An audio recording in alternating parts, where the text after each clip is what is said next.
Chapter 4 यानी वैदिक सभ्यता। जो वैदिक सभ्यता है वो ऋग्वैदिक काल है 1500 बीसी से 1000 बीसी तक, और उत्तर वैदिक काल है 1000 बीसी से 600 बीसी तक। वैदिक सभ्यता यानी आर्यों द्वारा विकसित ग्रामीण सभ्यता। मूल निवासी जो मध्य एशिया मैक्समुलर यानी मूल निवासी वहाँ के माने गए हैं। सर्वप्रथम पंजाब और अफगानिस्तान में सिंधु के आसपास के जो मूल निवास कहा गया भाषा है जो इनकी संस्कृत थी। और जो ऋग्वेद काल है वो 1500 बीसी से 1000 बीसी। राजनीतिक और प्रशासनिक जो व्यवस्था थी उसके बारे में पढ़ेंगे। जो प्रशासनिक इकाइयाँ थी वो राष्ट्र था, जो राष्ट्र यानी स्टेट, राजा यानी किंग, जो भारत सबसे बड़ी इकाई होती थी राष्ट्र की यानी राजा। जन की राजन और विश्व की जो विश्वपति कहलाता था। ग्राम का जो ग्रामीण कहलाता था। कुल का जो कुलपति यानी कुलप कहलाता था।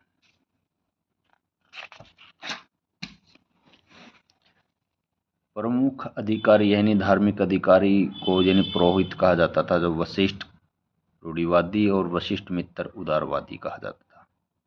वशिष्ठ को रूढ़िवादी और वशिष्ठ मित्र को उदारवादी कहा था। गुप्तचर को सपस कहा जाता था और दुर्गापति को पुरम कहा जाता। चारगण को और भूमिका अधिकारी को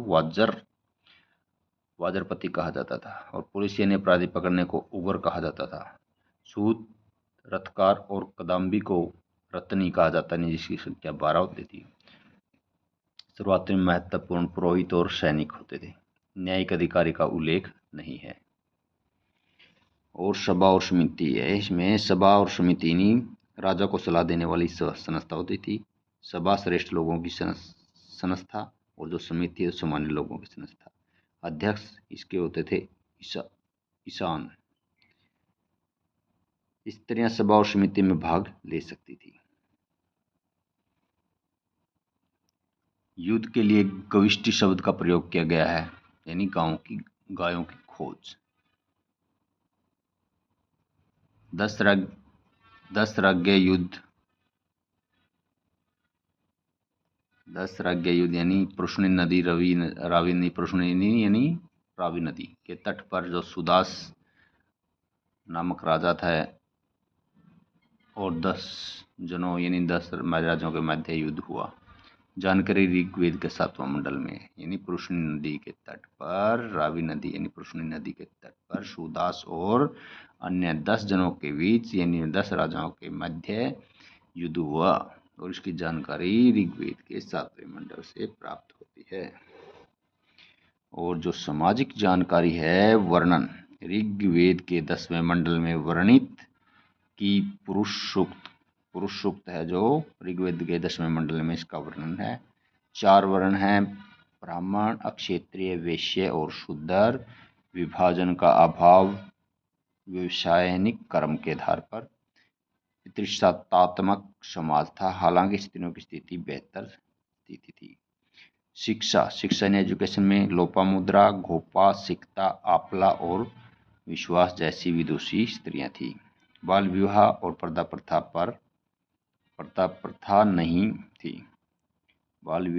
प्रथा नहीं थी। पति के साथ यज्ञ में भागीदारी थी। विधवा स्त्री देवर से विवाह कर सकती थी। अमूजा जीवन भर अविवाहित रहने वाली स्त्री को अमाजू कहा जाता। अमाजू।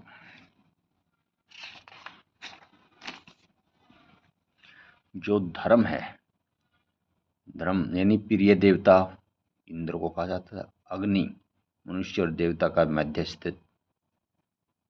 पवित्र पशु गाय होती थी, जिसे अधन्य न मारे जाने योग्य पशु कहा जाता है। अधन्य कहा जाता है गाय को। पवित्र नदी सरस्वती। गायत्री मंत्र सावित्री नामक देवता को संबोधित है, जिसका संबंध ऋग्वेद से है। लोगों को आर्य बनाने के लिए विश्वामित्र ने गायत्री मंत्र की रचना की। ऋग्वेद के जो देवता हैं वो इस प्रकार हैं। इंद्र युद्ध का नेता यानी वर्षा का नेता। अग्नि है जो देवता और मनुष्य के बीच का मध्यस्थ। वरुण है पृथ्वी और सूर्य के निर्माता, समुद्र का देवता, विश्व के विनायक, शासक, सत्य का प्रतीक, ऋतुओं के परिवर्तन एवं दिन रात की का करता यानी वरुण देवता।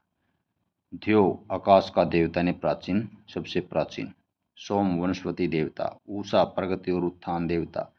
आश्विन विपत्तियों को हराने वाला। पूषण पशुओं का देवता। विष्णु विश्व के संरक्षक और पालनकर्ता। मरुत आंधी तूफान का देवता। और जो जीवन शैली है वो मनोरंजन यानी संगीत और रथ दौड़ यानी घुड़दौड़। प्रिय पशु यानी घोड़ा। मुख्य पेय सोमरस वनस्पति से निर्मित सोमरस। वस्त्र 3 प्रकार यानी बांस, अधिवास और उष्णीय। अंदर पहनने वाले वस्त्र नीवी, जिसे नीवी कहा जाता था। अन्य जानकारियां, मुख्य व्यवसाय होता है पशुपालन, फिर कृषि। धातु होती लोहा यानी श्याम अश्यक, आर्यों ने खोजी। तांबा कॉपर यानी लोहित अश्यक। आदान प्रदान का माध्यम वस्तु विनिमय प्रणाली। पणी यानी व्यापार हेतु दूर दूर तक जाने वाला व्यक्ति पणी कहलाता था। वैकनोट यानी सूदखोरी, ब्याज का ऋण देने वाला। ब्याज का ऋण देने वाले को सूदखोर कहा जाता, जो ब्याज पर ऋण देने वाला, सूदखोरी। जो ऋग्वेद की नदियां, ऋग्वेद कालीन नदियां यानी सबसे पवित्र और महत्वपूर्ण नदी है वो सरस्वती है। सर्वाधिक